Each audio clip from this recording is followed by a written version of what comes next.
Le feuilleton Adjel Habib continue. La ministre des Affaires étrangères est attendue de pied ferme à la Chambre. Elle va donc devoir répondre aux questions aujourd'hui des députés concernant le fil des événements dans l'octroi du visa accordé au maire de Téhéran et au reste de sa délégation.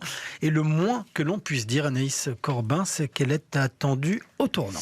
Oui, l'opposition parlementaire demande sa démission. Les partis de la majorité veulent en priorité des explications.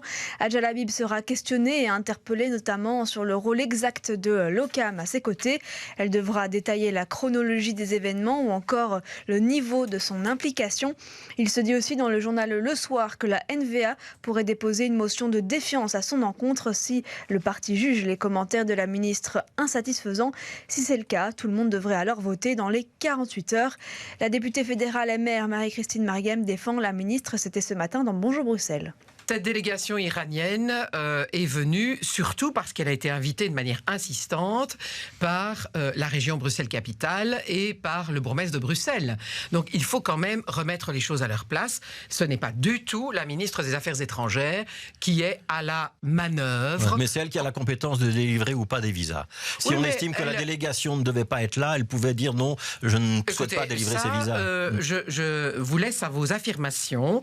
Donc sur le plan juridique, les choses sont très claires et vous venez de signaler d'ailleurs que le rapport de l'OCAM ne concernait pas la dangerosité d'un des membres de la délégation, mais en réalité plutôt sa sécurité. Alors donc, il y a sûrement d'autres choses qu'il faut analyser et nous verrons aujourd'hui en commission à 17h ce qu'il en est. Ne précédons pas les choses.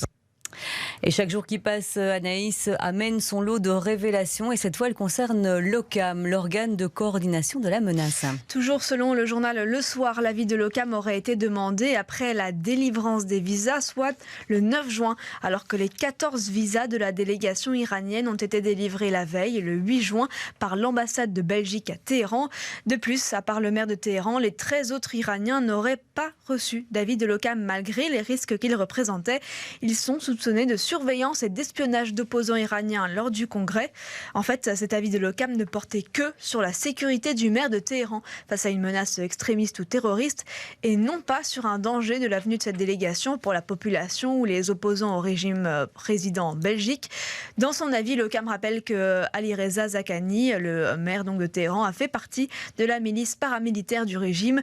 De plus, il était potentiellement impliqué dans la répression des manifestations provoquées par la mort de Mahsa Amini.